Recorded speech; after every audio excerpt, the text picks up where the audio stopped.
বিমানবন্দর উন্নয়নে দুর্নীতির অনুসন্ধানে শেখ হাসিনা সহ ৩ জনকে তলব করেছে দুর্নীতি দমন কমিশন দুদক। ৫ মে দুদকের প্রধান কার্যালয় থেকে পাঠানো চিঠিতে তাদের ৮ মে হাজির হতে বলা হয়েছে।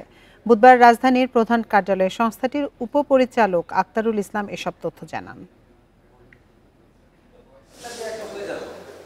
আওয়ামী লীগ সরকারের ১৫ বছরে দেশের আন্তর্জাতিক ও অভ্যন্তরীণ ৭টি বিমানবন্দরের উন্নয়নের নামে হাজার হাজার কোটি টাকা লোপাটের অভিযোগ অনুসন্ধান করছে দুদক, যার মধ্যে ৩টি উন্নয়ন প্রকল্পের নামে ৮১২ কোটি টাকা আত্মসাতের অভিযোগে ১৮ জনকে আসামি করে ৩টি মামলা করেছে সংস্থাটি।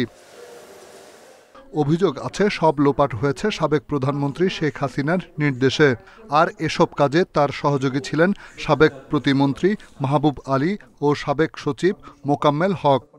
সুষ্ঠু অনুসন্ধানের স্বার্থে তাদের বক্তব্য শ্রবণ ও গ্রহণ করা প্রয়োজন মনে করে অনুসন্ধানকারী টিম তাদের আগামীকাল হাজির হওয়ার জন্য পত্র প্রেরণ করেছেন। শেখ হাসিনার চিঠি পাঠানো হয়েছে তার ধানমন্ডি ও টুঙ্গিপাড়ার ঠিকানায়। অন্যদের চিঠিও নিজ নিজ ঠিকানায় পাঠানো হয়েছে।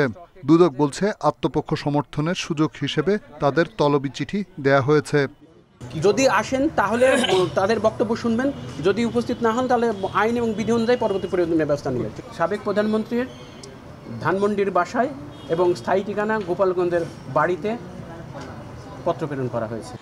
এদিকে সরকারি সার আত্মসাতের অভিযোগে নরসিংদীর সাবেক সংসদ সদস্য কামরুল আশরাফ প্রোটন সহ ৫ জনের বিরুদ্ধে মামলা করেছে দুদক। রিশাদ হুদা, ইন্ডিপেন্ডেন্ট নিউজ, ঢাকা।